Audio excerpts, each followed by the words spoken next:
पूज्य श्री प्रेमानंद जी महाराज वो रोज सोहनी सेवा करते थे, झाड़ू लगाते थे पूरे वृंदावन में, यत्र तत्र जहां उनका मन करता था उसी कॉलोनी का आज पूरी सफाई करते। सुबह 4 बजे से उनका यही भजन था, यही संध्या थी, यही नाम जप था।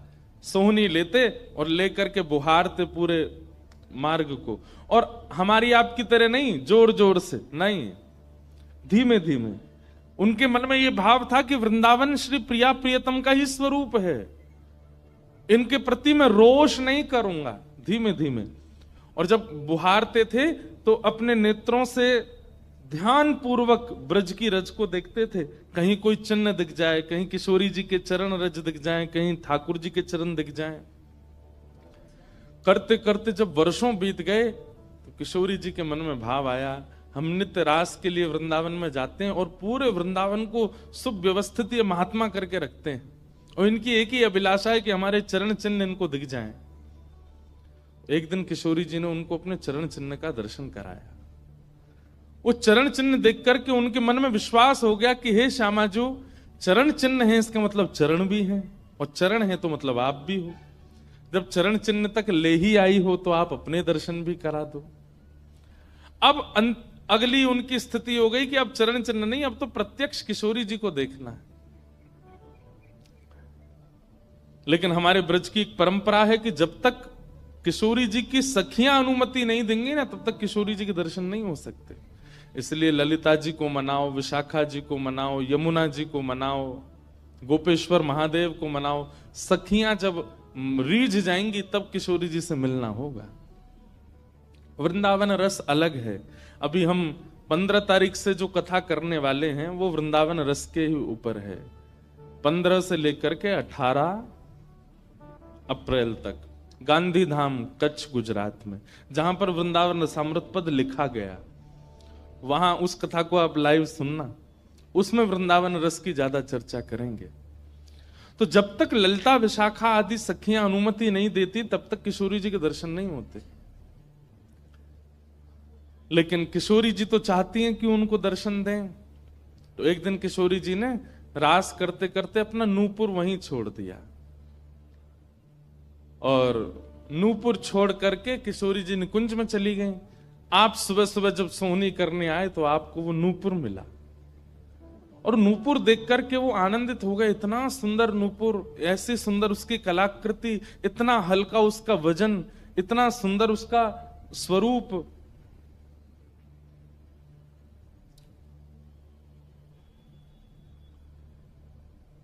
आपके मन में भाव आया कि कोई बड़े घर की लाली होगी, उसका रह गया होगा, मैं रख लेता हूं, कभी कोई मिलेगा मांगने आएगा कि भाई हमारा नूपुर दो तो मैं दे दूंगा। आपने वो नूपुर अपने पास रख लिया। नूपुर से दर्शन किशोरी जी ने कईयों को कराए। इसलिए वृंदावन में जब चला कीजिए ना, बहुत ध्यानपूर्वक देखते हुए पृथ्वी को चला कीजिए, क्या पता क्या मिल जाए।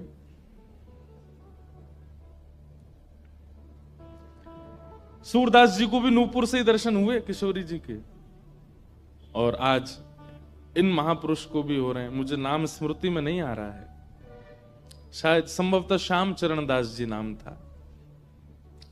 तो नूपुर को अपने पास रख लिया। किशोरी जी का नियम है कि जब रास में जाती हैं तो सब सखियां उनका श्रृंगार करती हैं, और एक एक श्रृंगार जो उन्होंने धारण किया है वो लिख लेती हैं। कानन में कुंडल पहने हैं, गले में ये हार पहना है, उसके ऊपर मोतिन की माला पहनी है, फिर गुंजा माला पहनी है, फिर नवलखा के हार पहने हैं, हाथन में इतने कड़ूला पहने हैं, पैरन में पाजे। क्यों? बोले रास में श्याम सुंदर आते हैं, पता ना काचोरी करके भाग जाएं। अगर एक कम रह जाए तो फिर ठाकुर जी की शामत कहाँ है, हमारी श्री जी का श्रृंगार बताओ। इसलिए सब सखियां जो हैं किशोरी जी के सिर से लेकर नख तक एक एक श्रृंगार को लिख लेती हैं पहले, रास में भेजने से पहले। और फिर रास में आने के बाद, रास से आने के बाद फिर सब सखियां एक एक श्रृंगार, एक बोलेगी हाँ भाई कानन में ये कुंडल है, सिर पर ऐसा सुंदर वो है, गले में ऐसी माला है, हाथन में कड़ूला, पामन में ये 2 पाजेब हैं, सब गिनती करो। और एक एक करके उतारती जाती है सखियां। आज किशोरी जी के चरणों का एक नूपुर नहीं है। शाखा आदि बोली हे श्यामाजू आपका एक नूपुर कहां गया? बोले अरे मो तो पता ना है, सके नृत्य करते करते रह गए हो वृंदावन में। ललिता विशाखा बोली स्वर्ग के इंद्र के हाथी के दांतों से बना हुआ नूपुर है, वो सामान्य नूपुर नहीं है। आपके ऊपर तो कोटि कोटि ब्रह्मांड वारी वारी जाते हैं किशोरी जी, पर वो नूपुर ठाकुर जी ने आपको भेंट किए हैं, बड़े बहुमूल्य नूपुर हैं। अब किशोरी जी बोली मोए ना पता कहां रह गए होगो कहीं पे। किशोरी जी तो मन बना चुकी है ना, दर्शन देना है उनको। तो ललिता विशाखा ने विचार किया कि हम ही जाती हैं, ढूंढ के आती हैं निकुंज में कहां है, वृंदावन में। बोले अपने रूप में तो नहीं जाएंगी, तो एक वृद्धा का रूप धारण किया, एक वृद्ध मैया का रूप धारण करके ललिता विशाखा गई और वृंदावन में ढूंढने लगी नूपुर कहां है। तभी ढूंढते ढूंढते वो महाराज जी सोहनी कर रहे थे, उनके सामने पहुंची। अरे बाबा हमारी लाली आई सवेरे सवेरे यहाँ पे, और बाके पाम को एक नूपुर रह गयो, तेने देखो। बाबा बोले तुम कौन हो रही? बोले हम पास के गांव की रहवारी, हमारी बहू है वो, और या की लाली है वो, जाको नूपुर रह गयो है। बाबा बोले मैं कैसे पहचान जाऊं कि तुम्हारी ही लाली का नूपुर है? भाई मनचले लोग हैं, बहुमूल्य वस्तु किसी पे देखते हैं तो सब अपना अपना बताते हैं। रोड में अगर 100 रुपया गिर जाए और 50 लोग वहां से निकल रहे हों, कि कोई पूछे भैया 100 रुपया किसका, सब अपनी जेब चेक करते, भले ही कुछ लेके नहीं थे, भले ही जेब में कुछ नहीं था, फिर भी देखते हैं लग तो मेरा ही रहा थे, मेरे जेब में 100 रुपए तो थे। सब अपना बताते हैं बहुमूल्य वस्तु को। तो मैं कैसे मानूं कि तुम्हारा नूपुर है? अरे बाबा हम कह रहे हैं तुम थे। बोले कहवे को अभी मैंने तो नूपुर, मैं तो असमंजस में पड़ जाऊंगा कि मैंने गलत आदमी दे दियो। बाबा फिर कैसे माने को? बोले एक नूपुर मेरे पास है, एक नूपुर तुम्हारी बहू ने ही पहन रखो होगो, वाकू ले आओ और यहां लाकर के मुझे पहले नूपुर की पहचान करा तो मैं दूसरा दे दूंगा। ललिता विशाखा बोली बड़ो चतुर बाबा है, श्री जी को बुला रहा है। अरे बाबा तो शर्म ना आवे, ऐसी घर की बहू बेटी ने हम तेरे पास लेके आवेंगे? बाबा बोले तो फिर चले जाओ, तुम पे भैया खूब धन धान्य, दूसरा नूपुर बनवा लियो, जो मुंह पे ही रहने दो। ललिता विशाखा बड़ी चिंता में लौट करके आई तो किशोरी जी बोली क्या बात है, आप इतनी चिंतित क्यों? बोले एक बाबा है, बाने आपको नूपुर धल लियो, यूं कह रहा है कि पहले जिनके पास एक नूपुर है उनको लेके आओ तब दूसरा दूंगो। तो श्री जी बोली इसमें क्या देर है, फिर ले चलो, चलते हैं ना। विशाखा जी समझ गई, बोले हे ललिता जी ये सब लीला किशोरी जी कर रही हैं, इनको दर्शन देना है उनको, और हमसे और आपसे स्पष्ट कह नहीं सकती, क्योंकि हम तो फिर सबको परखने लगती है ना कि इसमें कोई दोष तो नहीं, इसमें क्या गुण है। इसलिए किशोरी जी सीधे हमसे नहीं बोल करके और ये लीला कर रही हैं, इनको ले चलो। और किशोरी जी आई वृंदावन और महात्मा बैठे सोहनी कर रहे थे, और सामने से जैसे ही किशोरी जी को आते हुए देखा, बाबा ले हमारी बहू आ गई, अब नूपुर दे दे, देख या को नूपुर भी वैसा ही है। बाबा बोले मेरी आंख की कमजोर है, ने दूर से दिखना रही, पास लाके हाथ से स्पर्श कराओ।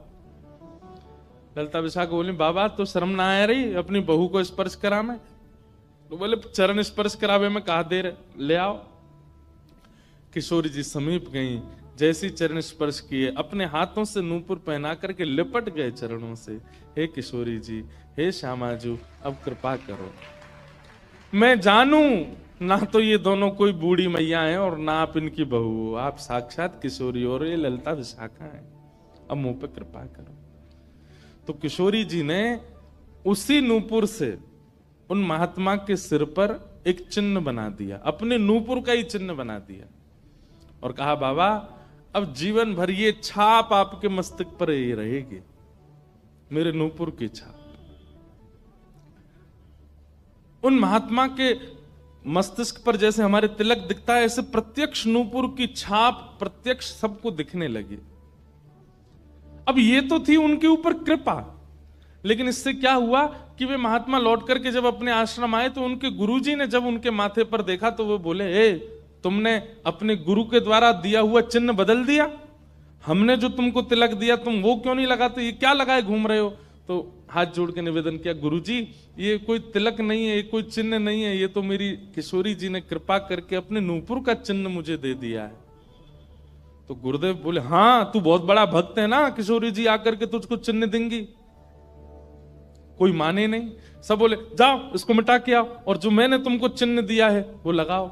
अब पहले तो उनके हाथ कांपे कि मैं इसको कैसे मिटाऊं, लेकिन गुरु आज्ञा से ऊपर कोई नहीं। देखो ये गुरु निष्ठा होती है। किशोरी जी ने भले ही चिन्ह दिया, लेकिन गुरु आज्ञा है तो ठीक है। गए यमुना जल से सुबह से शाम हो गई मिटाते मिटाते, लेकिन वो चिन्ह मिटा नहीं उनसे। शाम को लौट करके आश्रम आए तो गुरुजी बोले, मैंने तुझे सुबह टोका था ना ये चिन्ह मिटा के आ, और तू अभी भी नहीं मिटा रहा। बोले गुरुजी मैंने प्रयास तो बहुत कर लिया लेकिन ये मिट नहीं रहा है। तब भी उनके गुरुजी माने नहीं। अब तो महाराज ये होने लगा कि गुरुजी को इतना क्रोध आ गया कि ये इतना हट कर रहा है कि हमारे द्वारा दिया गया तिलक चिन्ह उसको अस्वीकार करके और ये मनमुखा चिन्ह लगाए घूम रहा है माथे पर। गुरुजी ने सब अपने परिकर के लोगों को बैठा करके पंचायत करी आश्रम में। बोले इसको निकालो, जब हम में श्रद्धा नहीं, हमारे स्वरूप में श्रद्धा नहीं, हमारे तिलक में श्रद्धा नहीं, तो क्यों रहता है यहाँ पे। वो रोते रोते बोले गुरुजी मैं सत्य बोल रहा हूं, ये किशोरी जी ने चिन्ह दिया है और मैं खूब प्रयास कर रहा हूं। नहीं तो आप प्रयास कर लीजिए, ये मिट नहीं रहा है। अच्छा अब हमसे चाहता है कि हम तेरे माथे को छू करके मिटाएं। नहीं माने।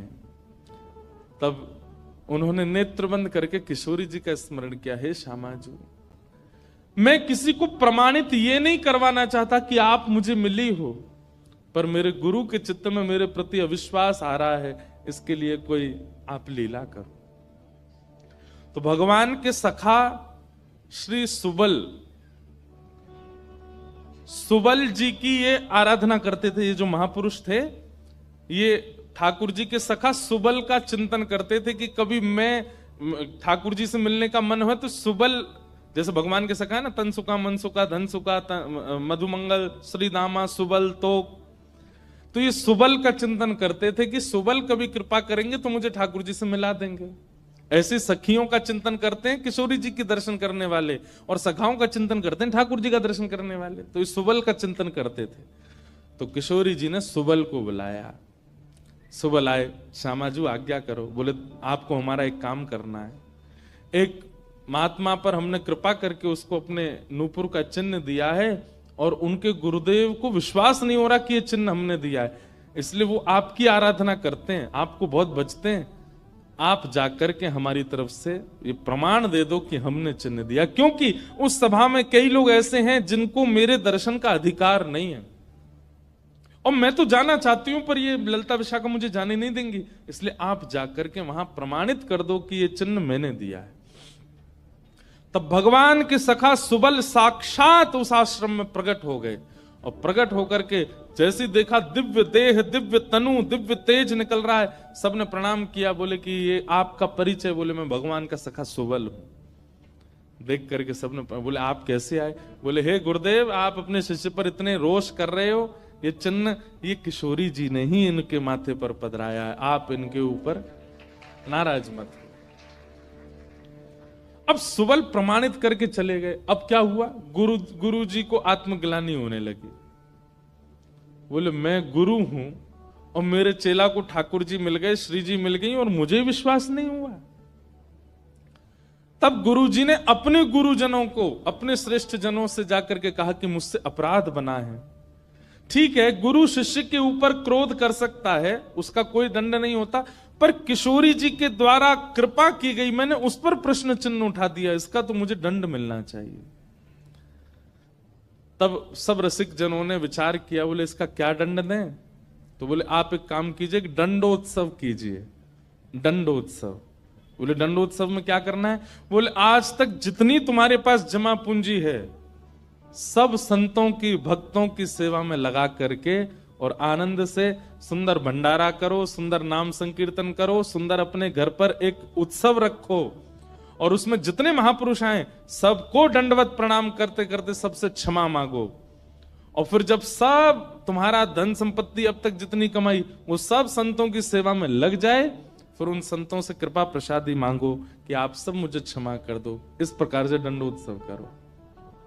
तो जिन्होंने ये भाव कहा है उनको ये दंडोत्सव करना है। दंडोत्सव मतलब अब पूरे जीवन की जमा पूंजी तो खर्च नहीं कर पाओगे, पर हां पिछले 3-4 साल में जो जमा कर रखा है प्रयास करो उससे। पंढरपुर में वारी जाती हैं, हमें भैया बता रहे थे अपने जो जिनके साथ हम घूम रहे थे कल, कि यहाँ वारी जाती है, यहीं से जाती है श्री पंडरीनाथ भगवान की वारी में इतने सारे वैष्णव जाते हैं, उनकी सेवा में लगा दो। वृंदावन जाके कुछ लगाया, पंढरपुर में लगा दो, गोवर्धन में लगा दो, और सुंदर अपने घर पर एक ठाकुर जी का उत्सव करके किसी श्रेष्ठ को वृंदावन से बुला करके उनका सुंदर संकीर्तन करवाओ, कथा करवाओ, 2-3 दिन का ही कोई उत्सव रखो।